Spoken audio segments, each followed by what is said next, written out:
Good evening, good afternoon, everybody. Good afternoon. Welcome to Car Therapy. I'm glad to be back with you all. I hope that you all can see and hear me well. I hope that is all systems are good. I hope so. I'm glad to be back. It's been maybe about a month or so since I've been able to do this, and of course, I usually do it on Thursdays. However, had to make a pivot this week, so it ended up being today, which is okay. So, good afternoon, everybody. Thank you guys for coming in. I invite you as you come in to like this video and to share it with somebody. Also, tag somebody in this video because I believe that this is going to be another great episode of Car Therapy. So we are still in season 1, and this is just episode 3. It feels like I've done so many of these, but I think it's just in my head. Like, I want to do a lot, and I have a lot of topics. It's just a matter of making sure that I align my timing correctly. So you guys that are in the chat, let me know if you can hear me. Let me know if you can hear me well before I launch into what I have for today. Because once I get started, it's going to be hard for me to break that flow. All right? But I think y'all can hear me well because I see you tagging people.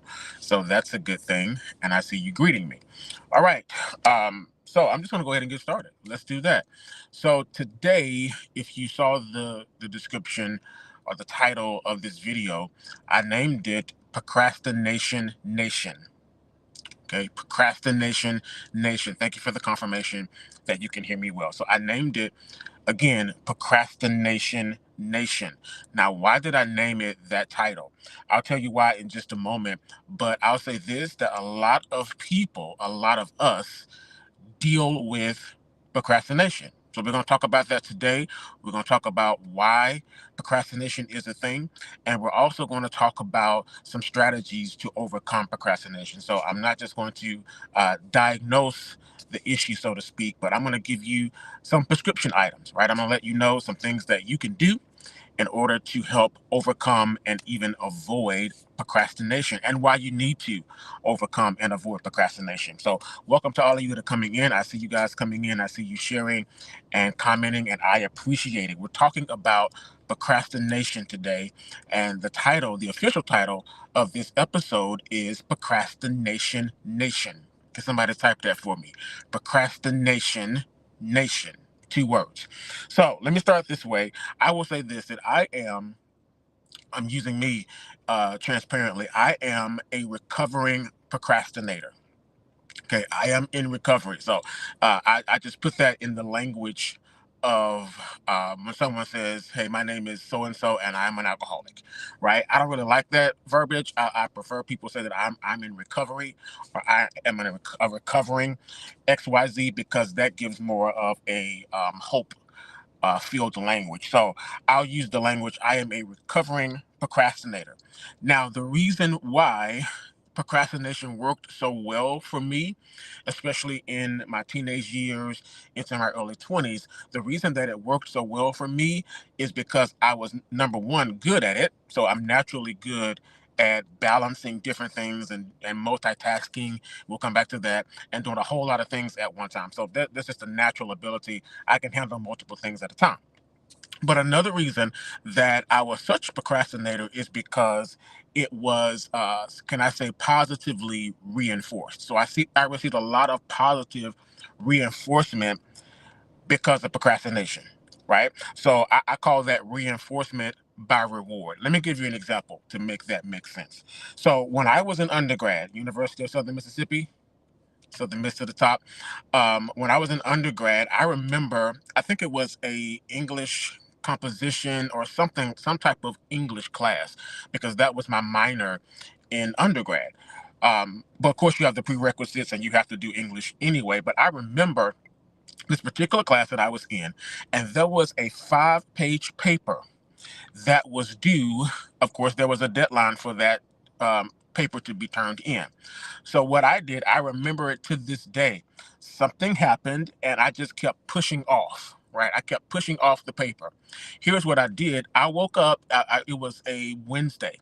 I woke up that Wednesday morning and typed a 5-page paper, double spaced, references in a matter of an hour and a half. It may not even been that long, right? So I was able to type that paper, 5 pages, in a matter of time. Now, you may be thinking, well, you didn't get the best grade on that paper, right? Because you didn't put the time in that was necessary. But I want to let you know today, those that are watching live, those that are watching the replay, I want to let you know that I got an A on that paper. An A. Okay. So it was like 97, 98 on that paper. And in the feedback, because this was a paper that I had to turn in. So not only did I have to type the paper, do the references, I then had to print it out and be ready to turn it in class. So when I got to the class, the teacher, when she gave me back the paper a couple of days later, her comment was, "This is one of the best papers I've ever read on this subject." Woman of God, do you know how much that reinforced that behavior? It felt like, okay, I can get away with this, and I'm okay with doing this because I got an A. Not only did I get an A, this woman gonna say this is the best paper she ever read, almost one of the best papers, rather, that she ever read on this subject. Mind you, I woke up that morning, wrote that paper, APA style, double spaced, references, 5 pages, met all the requirements, but it was the day of. So that's what I mean by reinforcement by reward. So again, let's go back to Procrastination Nation. I named this Procrastination Nation because there is an adage, so to speak, that says procrastination is the largest nation in the world. I want you to think about that.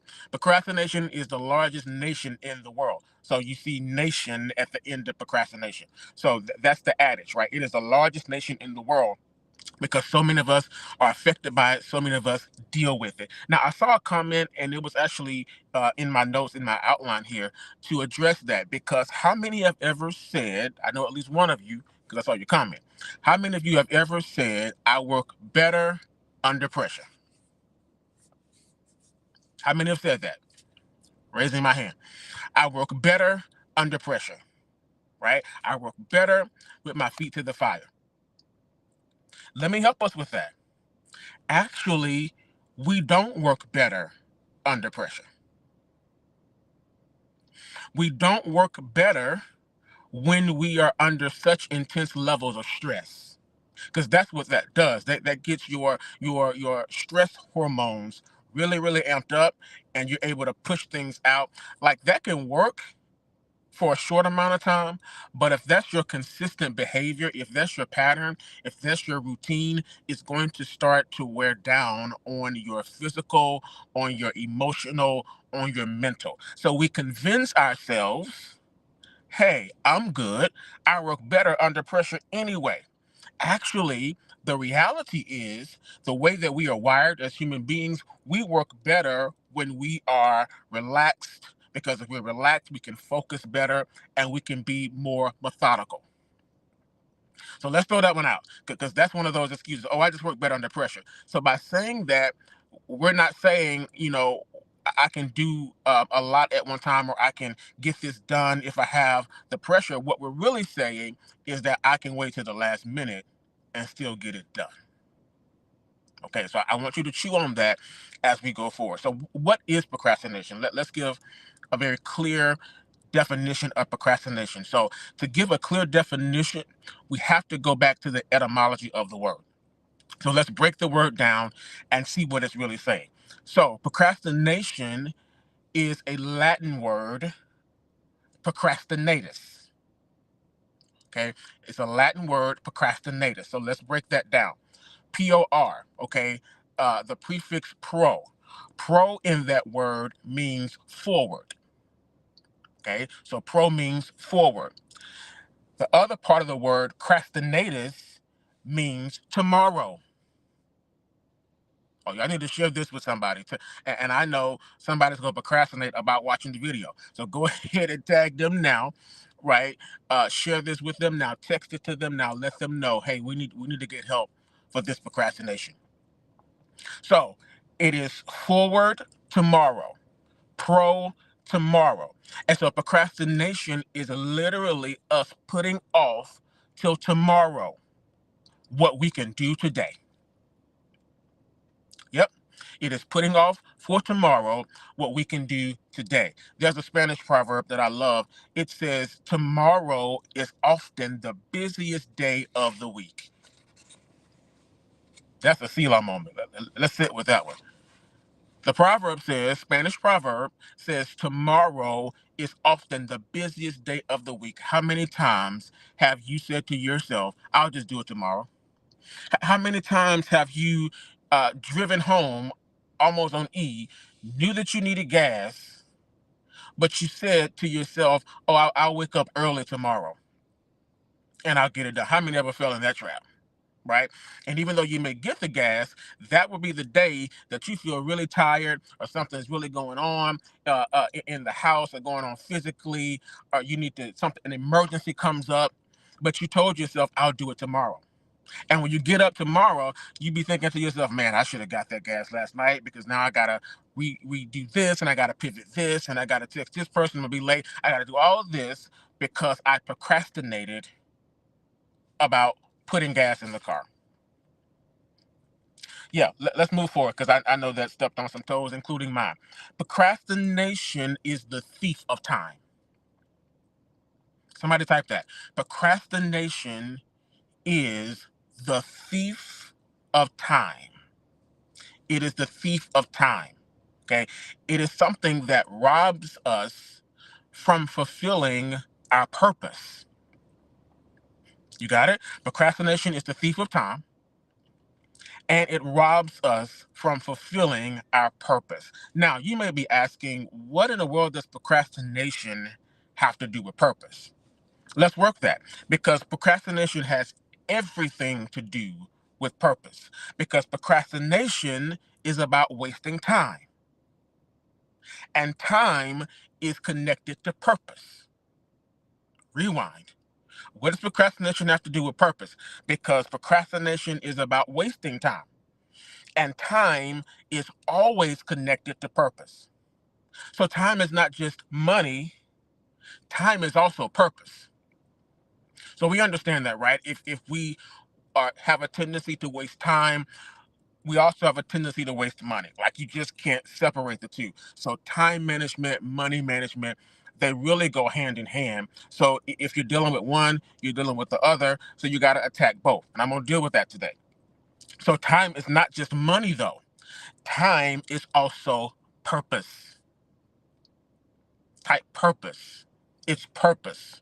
Time is purpose. I'll say it again. Procrastination is about wasting time. That's what it is at its core. It's about wasting time. And time always equals purpose. Let's bring scripture in. We know this, Ecclesiastes 3:1. What does Ecclesiastes 3:1 say? It says, to everything there is a season and a time to every purpose under the heavens. We quote that really, really fast, but let's walk it slow. To everything there is a season and a time to every purpose under heaven. So that proves the point that purpose has time. Purpose has time. So every morning that God graces you to wake up, it's a new day, right? But in that new day, the clock is ticking. Yes, time is moving. We used to say time waits for no one, right? So with every moment of the day, every minute of the day, every hour of the day, there is purpose connected to that time. So all purpose has time, time has purpose. Even when we were born, right? One of my callings and a part of my purpose is to help people find their purpose. So I'm always talking about purpose in some way, purpose and destiny. So when we are born, the clock starts. Was it David that said, Lord, teach us to number our days, because we don't really know how many we have. And so every day that we wake up, God gives us time, and since he gives us time, he gives us purpose. But from the day that we're born, the moment we come out of our mother's womb, the time clock starts. And God creates nothing that has purpose, that does not have purpose. So everybody that's born has purpose. So that baby has purpose. But we only have a certain amount of time to get the purpose done. So if we consistently procrastinate, not knowing how much time we have, do we see how that's a dangerous game to play? Like how much of your life have you pushed to the side, not because of natural circumstances or situations, but just because you were delaying doing what you know you needed to do? So wasting time is not only wasting money, it's wasting purpose. Is this making sense? Is this helping anybody so far? Because I'm getting ready to go a little deeper. So I want to make sure everybody's good.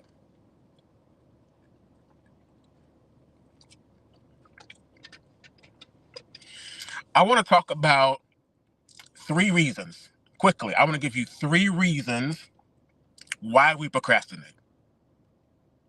Because someone is in the headspace now of like, I know that I do this and I understand that it's wasting time. Now I understand that it's even a waste of purpose. But why do I do this? Why do I have the tendency to procrastinate? Let's walk through the why. 3 reasons. Number one reason that we procrastinate is because we're in fear. Fear. So when we are in fear, let's say this, procrastination is often rooted in fear. If you remember, and I don't recall exactly what chapter or chapter this is in Matthew, but it's a parable of the talents. In this parable, the master goes away, and one of the servants is in fear, and he said, I didn't do anything with your money because I feared you. Like, I know that you're a hard man, you reap where you haven't sown. I know that you are this way. So what did he do? He buried his talent, but he did it out of fear. So procrastination is often rooted in fear. What does fear do? It's the opposite of faith. Faith is a spirit that moves us. It's a spirit that causes us to have momentum. It's a spirit that causes us to walk it out. Faith without works is dead. And so faith is a spirit, and it's about movement and momentum. On the other hand, fear is also a spirit. So since it's a spirit, it produces certain results. What does fear produce? Fear produces paralyzation. So we become paralyzed, or paralysis, excuse me. We become paralyzed if we're operating in fear, right? We become stuck if we're operating in fear. So fear causes us to pause. It's that whole fight, flight, freeze thing. It causes us to stop in our tracks. So faith moves us, fear paralyzes us. Fear keeps us from maximizing our potential. Fear causes us to make excuses. Fear causes us to miss our moment. Y'all are quiet in the chat, but I want to ask you, what are you afraid of? What are you afraid of? Thank you for that scripture. Matthew 25:18 talks about the parable of the talents. What are you afraid of? Where is the fear coming from? That's something you have to do some introspection and be really self-aware. Like, I know that I'm procrastinating. Now I know that it's rooted in fear. So what am I afraid of? Am I afraid of success? Am I afraid of failure? Excuse me. Am I afraid of inadequacy? I'm going to circle back to that. What am I sitting on, dragging my feet about because of fear? What am I afraid of? What have I not done because I'm afraid? Oh, let's walk down this street. What $1 million idea have I not implemented because of fear? So if I'm fearful, it's going to have me continually putting it off. And that fear also says that I don't value my purpose. I don't value that idea. I don't value the call of God on my life. So I'm going to keep pushing this to the side. I'm going to keep saying, I'll get to that later. I'll do that another time. But it's really rooted in fear. Again, I'm going to ask you, what $1 million idea have you been dragging your feet about? If you drag your feet, you're going to miss the opportunity. If you drag your feet, you're going to miss the opportunity. Now, I'm going to give you an example from my life about missed opportunity, fear, all the things, right? Remember, fear keeps you paralyzed, it keeps you stuck, all the things. I'm going to give you an example. So I've given this example before. So a couple of you may have heard it, but let me just, for the people that haven't heard it. So when I was a teenager, I'm not going to tell you what it was. When I was a teenager, I know for a fact God gave me this idea. I know that for a fact. He gave me an idea because it was a solution to a problem. Because I saw a problem and I'm like, well, what if we can do this to solve this problem? And it started out as a joke, but it really was an idea. Like, this is a viable, sustainable idea that would meet a need, solve a problem. You know what I did? I never moved on the idea. I never implemented the idea. Again, I'm not going to tell you what it is because I'm too embarrassed to tell you what it is, because I should be a multi-millionaire by now. Had I implemented that idea, even in my teenage years, had I implemented that idea, I would be a multi-millionaire today. Pause, sit with it. Now, you can use me as your scapegoat. I'm okay with that because this is how I want to teach it. But think about the ideas that you've had that may not be $1 million ideas. It's not always about money. It's really about purpose. But think about the ideas that you had or have that could put you so much further than where you are now. So that one idea is now a $1 billion industry. Y'all quiet in the chat, but I want to pause because I want to see who got that. The point I was on is, if you drag your feet, you're going to miss the opportunity. It's going to pass you by. And we're quick to say, oh, they stole my idea. I always wanted to do that. Well, if you don't put some faith, some action rather, to your faith, then the idea is up for grabs.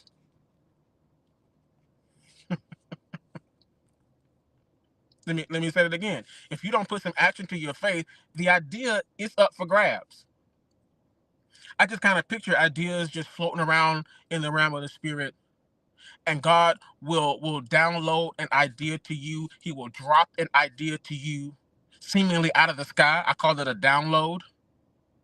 But if you don't do anything with the download, I envision that idea just kind of floating back up into the spirit world. So now anybody, a believer or an unbeliever, anybody can now access that idea because you let it go. It's just kind of floating up there. I hope that makes sense. So no, they didn't steal your idea. They just stepped into the pool while it was troubled. They just dared to believe in themselves quicker than you did. All right, let's move. We're talking about some reasons that we procrastinate. Number 2, a second reason is a lack of discipline. Somebody type discipline. Discipline. A lack of discipline. So in my first book, Dream Again, The Journey Toward Destiny, there was a chapter that I had in the book about discipline. So those of you that have that book, you know where I'm going with this. So when I was in 6th grade, I had a teacher, strong black woman, right? This teacher, I never forget her name, Miss Sandra Norris. When we would do something in class that was impulsive or just out of pocket, one of the things that she would have us do, one of her interventions, I would say, is you had to go to the chalkboard. Yeah, chalkboard. Not no magic board, what they call smart board. Whiteboard, none of that. I didn't see that till I got to high school. That was just coming out when I got to high school. No, we're talking about chalk. White, dusty, filthy chalk with those erasers that you had to bang together. So we had to go to the chalkboard and we had to write lines on the chalkboard. And one of her famous lines that still, I won't say that it haunts me to this day, but it's ingrained in me to this day. One of the lines that she would have us write is, "I will use self-discipline." Somebody type that in the chat. I will use self-discipline. So let's go back to the example that I gave earlier about in class. So when you're in a class, they give you a deadline. That's them setting out a discipline. But self-discipline is how you respond to that deadline. And I'm going to leave that there. I'll come back for it in a moment. But can anybody resonate with that? Maybe you need to write some lines today. I will use self-discipline. Because hear me, the first and the greatest victory is to conquer yourself. Woo! I said the first and the greatest victory is to conquer yourself. Even the Bible talks about that. In the book of Proverbs, it talks about it's a better man is one that controls and masters himself versus one that can take a city. So it's better for you to have self-discipline, self-control, than to be able to go out and to take over other things and to command other things. The first and the greatest victory is to conquer self. So what is discipline? Discipline is, listen, strict training that corrects or strengthens. Definition number one, strict training that corrects or strengthens. The second definition is the one that I like. It says that discipline are the habits and the ways of acting that are gotten through practice. Yep. Habits and ways of acting that are gotten through practice. So what is this saying? This is saying that we have to change our habits. We have to change our routines. We have to change the way that we do things in order to implement discipline in our lives. It's not us praying, Lord, give me more discipline. It's not us wishing, I just wish I had discipline. I wish I had more discipline. No, the way to get discipline is to start at, first of all, examining what habits and ways and daily practices do I have that keep me from reaching my goals. And once I'm self-aware of those things, now I have to do the opposite of that. I have to get some new habits. I have to get some new ways. And so I want to ask you a reflection question. What are you practicing daily? What does your daily routine look like? Because you and I, we will never excel beyond our habits, ever. Again, you can't wish it, you can't pray it, right? You will never excel beyond your habits. Let me give you this quote. I love this quote, and I wasn't able to look up who said it, but it's on my computer because I use it often, and it's a like a mantra of mine. It says, "Watch your thoughts; they become your words. Watch your words; they become your actions. Watch your actions; they become your habits. Watch your habits; they become your character. And watch your character because it becomes your destiny." That's heavy. This is the work that we have to do. When I say things like pray and do the work, this is part of the work that we have to do, all of us as human beings. Like, I got to watch my thoughts. I got to watch my words. I got to watch my actions. I got to watch my behaviors, my habits, my character, because all of that determines my destiny. So what I get out of life and what I get out of a thing is going to be what I put in as a result of my habits, my ways, my thoughts, and my words. Those are the seeds that are planted along this journey called destiny. So again, I'm going to ask you, what are you practicing daily? What does your daily routine look like? I'll give you an example, as I typically do, and then I have a third reason that we procrastinate. But here's my example about daily habits and routines. So I have a lot of book projects going on, right? And I typically always do because I'm a writer, I'm a creative, I'm a thinker, all the things, I'm an academic. And so if you have a book, let me ask you this. If you have a book that you're working on, or a book that you've been sitting on for 5 years, I want to ask you this question. How many chapters have you written this week? Even if it's just one chapter, even if it's just a half of a chapter, how many chapters have you written this week? Like, what have you done today? Or what have you done this week to move the needle? Because it's easy to say, and I'm using book because that resonates with me, and I know a lot of people want to write books. So it's a good example to pull. So it's easy to say, God has given me this book. God has given me this idea for a book. I want to write this book. But if you just keep saying, oh, y'all quiet in the chat now. If you just keep saying, I want to write this book, that never gets the book written. I can promise you it doesn't. I've been I've been sitting on a book for like 3 years. And so I had some excuses that I can put out there, like, hey, I'm working on this dissertation. Now that was not an excuse. That was a reason. Okay. Because I can only focus on one thing at a time. It was either gonna be that book or that dissertation. Okay, but now the dissertation is over. When did I graduate? With my doctorate, I'm putting me on the chopping block right now. That was 2023. This is 2025, which means that I should be much further along today, and I am, but I should be much further along today than I was in 2021, 2022, when I first started doing this project. And so I had a conversation. I'm going to drop this and come back and get it. I got a lot to come back for, but I'm keeping track. I'm not one to name drop, so I won't. So I have a friend that's doing very well. His books are doing very well. We had a conversation about 3 weeks ago, and he's like, "Dude, you gotta get back on this book project. Like, what are you doing? Like, you have a wide open market. No one can talk about this subject like you can talk about this subject." Like, he was really hammering it in, not flattering me, not blowing smoke, telling the truth, and also holding me accountable. Like, hey, bro, you got to get this done because you've been sitting on this for how long? And you got people waiting to buy this. You got an agent waiting to help you with this. Oh, I'm talking to somebody today. Y'all let me know. You got publishing companies waiting on your proposal. So what I had to do, I had to sit down and create a structure.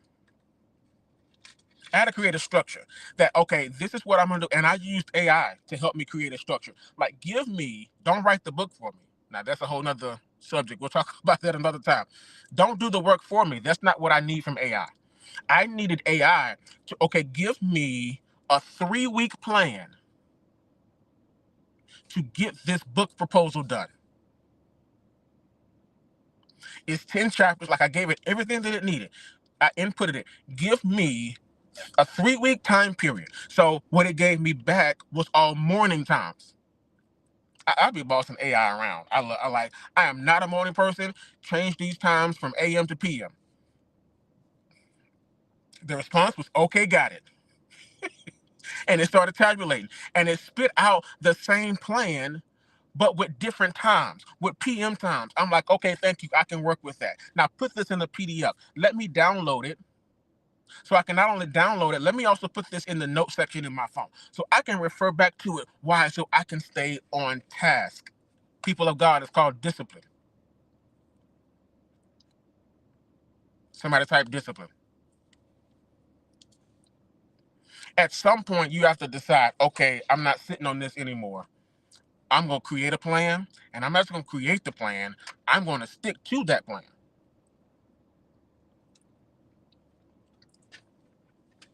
So by doing that, I changed my habit. Like, I have to write this much in a week time in order to reach this goal. And I'm almost there. Praise the Lord. It's my last week working through this. All right. A third reason is this helping anybody? Y'all let me know. Is this helping you?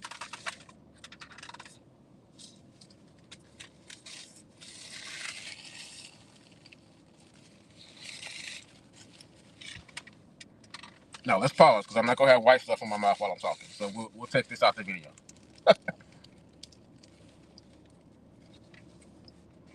Everything that I do is for a reason. That wasn't random. I'm gonna come back and talk about that in my strategies. Actually, I'm gonna talk about it right now. The third reason that we procrastinate is something called the imposter syndrome.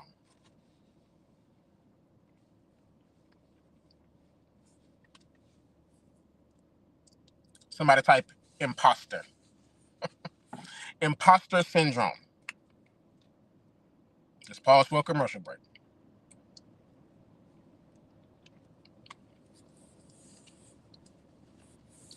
Oh, we got to deal with this one. What is the imposter syndrome? The imposter syndrome is the persistent inability to believe that one's success is deserved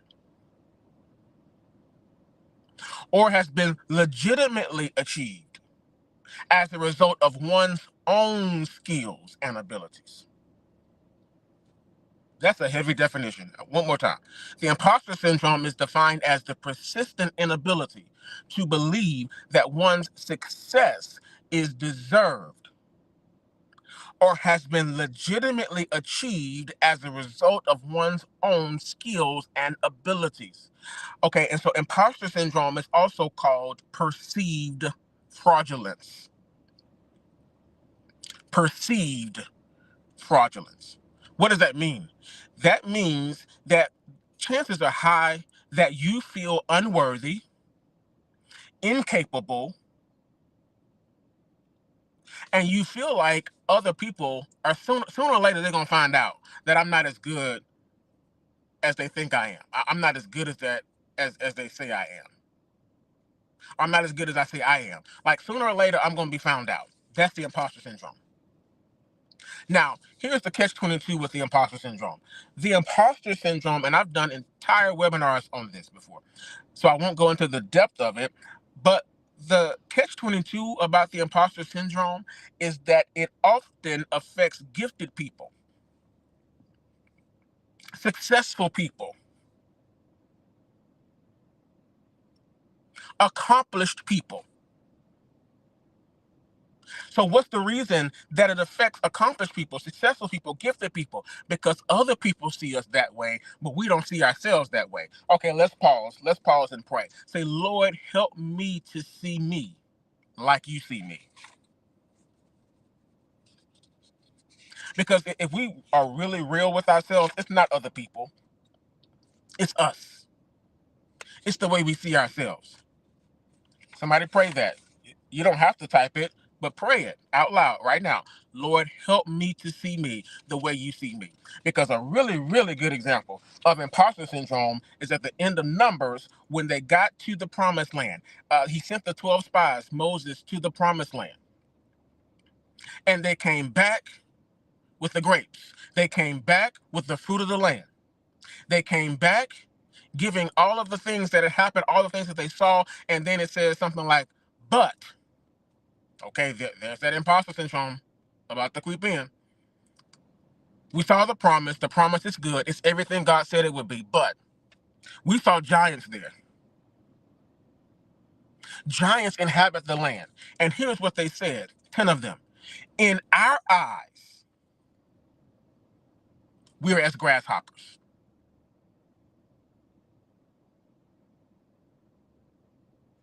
As a matter of fact, the text doesn't say in our eyes. It says in their eyes, we are as grasshoppers.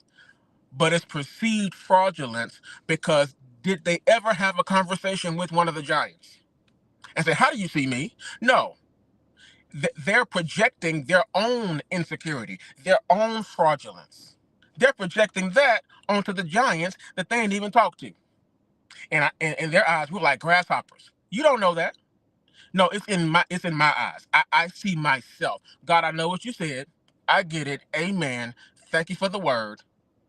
But I see me as a grasshopper. And they never made it back to the promised land. Not that group. Why? Because of the imposter syndrome. Lord, help me to see me the way that you see me, so that I don't miss, so that I don't keep putting it off, saying I'll get to it, knowing good and well that I'm not getting back to it. I just feel good to say, I'll get to it. I'm going to do it one day. Somebody come into agreement with this in the chat. Say, one day is today. One day is today. No more, I'm going to do it one day. One day is today. No more, it can wait till tomorrow. Some things can. Some things, it's the urgency of now. So my one day is today. My tomorrow is today. I'm going to do this today while I have the time, because who knows what's going to come up tomorrow. So my one day is today. So somebody's going to leave this live and you're going to write a chapter in your book. You're going to leave this live and you're going to go apply for that job that you've been thinking, I'm not qualified for that job. You've been at that company 11 years. You done went and got your associates, your bachelor's, your master's, your specialist. You qualify for the job, but you keep talking yourself out of it because you see yourself as a fraud. You don't believe in you like you say you believe in you. So you're going to keep saying, and I've done this before, well, I'm going to apply one day, I'm going to do it one day, and then the day you get all your little courage together, you're like, I'm ready to do it. I'm ready to apply for this job. You go to apply for it, and what does it say? Applications closed. Job listing no longer available. Position filled.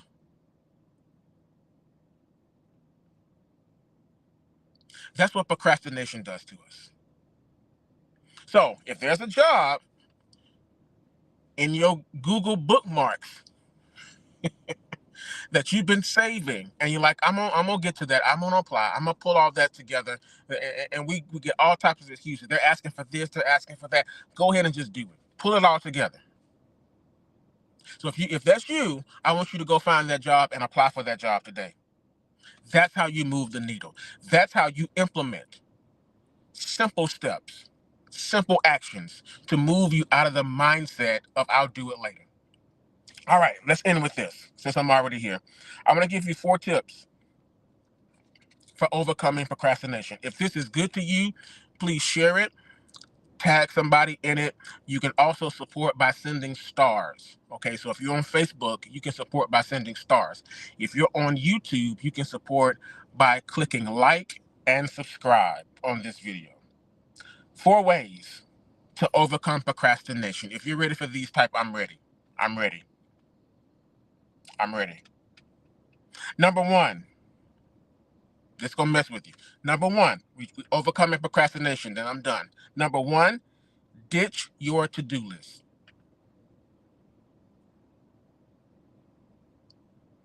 Did he just say that? I absolutely do. Now, don't log off because I need to give you context. So anybody that knows me knows that I love a good to-do list. So literally, I have monthly to-do list, weekly to-do list. So we just came into April, is it? Yeah, April. We just came into April. So around the 28th, 29th of March, I went into my notes section because this is where I have my to-do list. And I created a list, or a note rather, that says April to-do list. And I started listing all the things I need to do in April.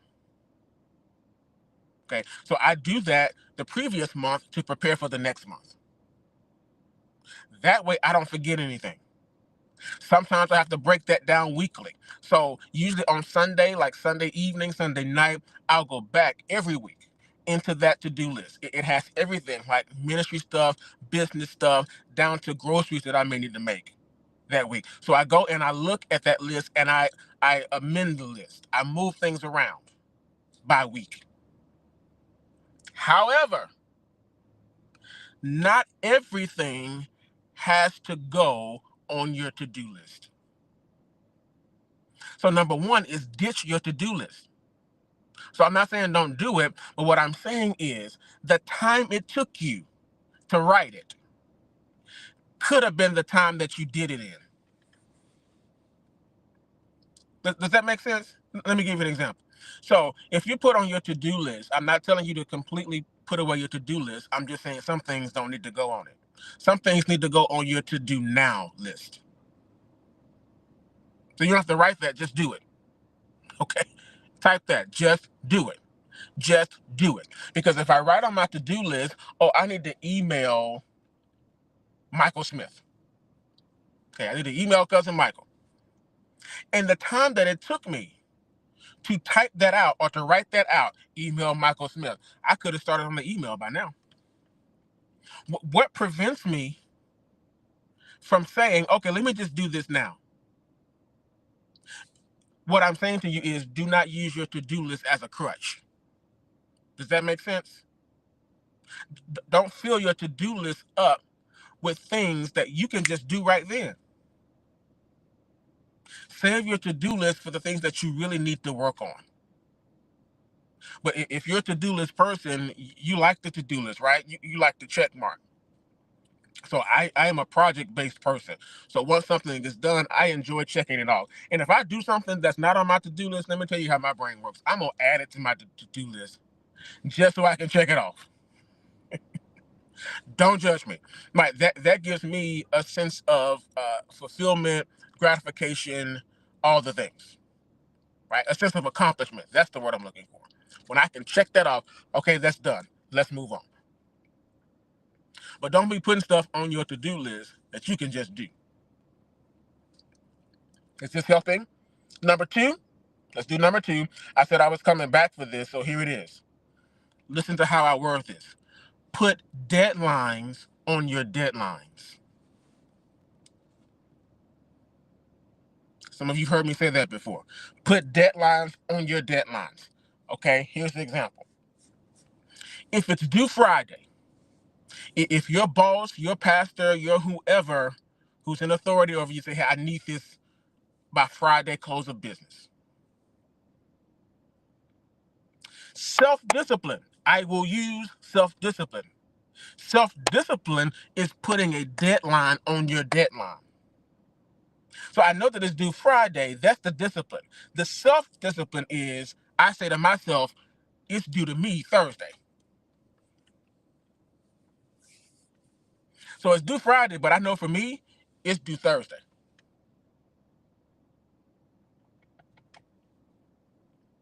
Let me know if that makes sense. That's self-discipline. That's called putting a deadline on your deadline. Some of you are in school. Yeah, if the project is due, this is how I got through my doctorate. I promise you, toward those last few couple of semesters, I had to really press into this. If it's due Saturday or a Sunday at 11:59 in a doctoral program, I could not wait. Could not wait. I don't care how good of a writer I am or was. I could not wait until Sunday morning. You know, you at church and you can't stay in fellowship, you can't stay and do nothing because you're like, I got to get home, child. It's 11:59 is coming. Procrastinator. So I had to learn that, like really put deadlines on the deadline. And I've been saying that for years, but again, I had to press into it in this program. Like it's due Sunday 11:59. I'm gonna say to myself, and I'm gonna set my alarm. I'm gonna put it on my calendar that it's due Wednesday at 11:59. That way, I don't give myself the time to waste time. And I'm not in fear about 11:59 on a Sunday because I already turned it in. Make sense? Proverbs 2:11. I got a scripture for this. Proverbs 2:11 says, planning ahead will protect you. Understanding will guard you. That's Proverbs 2:11. Planning ahead will protect you. Understanding will guard you. Number three, I'm closing. Number three is pursue excellence, not perfection. I want to see some people type that one. Excellence, not perfection. There's a difference. Pursue excellence, not perfection. This means that it doesn't have to be perfect for you to get it done. It doesn't even have to be perfect for you to get started. If that's your mindset, like it has to be just right, and this has to be perfect for me to press play on this, that mindset contributes to procrastination. That mindset is going to slow you down. So pursue excellence, not perfection. It may not be perfectly aligned and just right, but is it excellent? Is it your best? Did you do your best today? That's excellence. I've done my best. Perfection is always rooted in fear. Is this helping? Perfection, we talked about fear earlier. It's always rooted in fear. What is the fear? The fear is not being good enough. So I'm going to dot every I, cross every T. There's nothing wrong with being thorough. That's a part of excellence. But it doesn't have to be perfect. Give yourself grace. Again, if you don't do this, this is a mindset, right? If you don't shift that mindset, if you don't shift that paradigm, you're always going to be on pause, or you're going to be incredibly slowed down because you want the perfection. And sometimes it's just not realistic. But let's go back. Perfectionism is rooted in the fear of what? Not being good enough. That goes all the way back to imposter syndrome. Like, I got to do all of this to make sure that it's right, but it's not about being right, it's about being perfect. It's a fear of not being good enough. It's also a fear of being judged, a fear of being talked about, a fear of criticism. Oh, this runs deep. In car therapy, I toss these things out so that you can take it to your therapist. You can take it to your counselor and say, hey, I've pinpointed something that I need to work on. So maybe for you today, it's the whole excellence versus perfection thing. It has deep roots. Fear, not being good enough. Fear of judgment. Fear of criticism. I remember, and I said I was coming back to this, and I'm coming back, and then I'll give you number 4, and we out. I remember when I was like a preteen, so maybe 12 going into 13. And I was at a church event, and two people that knew me, like two old, like middle-aged ladies, older to me at the time, they made a comment when I came in the door. They were like, Joshua is always dressed really nice. Like everything is always put together perfectly. It's amazing how that many years ago, and I remember this like it just happened. He's so put together. Everything is always perfectly aligned with his clothes. And the other person said, yeah, I noticed that too. Not a hair out of place at any time. You know what that traced back to? When I was in middle school, I was bullied a lot. And the reason I was bullied a lot is because there was a time of not great finances in my household. So what that meant was the clothes that I wore that were church clothes, they were also school clothes. Okay, so it wouldn't come in from church and take off your church clothes, like play clothes, school clothes, church clothes, all the same. And I thank God for my parents, and I always honor them because they stuck it out, they stuck together, they turned that financial situation around, and they always made sure that it wasn't perfect, but I had the best that they could give me at that time. So I learned then, like sometimes you gotta adjust, you gotta make pivots. But going into the school environment, 7th, 8th grade, I was talked about a lot, bullied a lot because of it was like church clothes that I was wearing. So you know what I did? In true Joshua Peter Smith form, I turned those lemons into lemonade. And later on in life, I learned to not only turn lemons into lemonade, but also create a lemonade stand because of the lemons.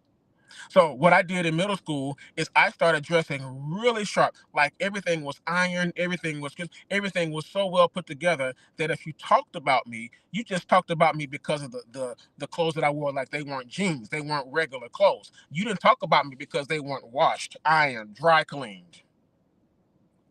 That makes sense?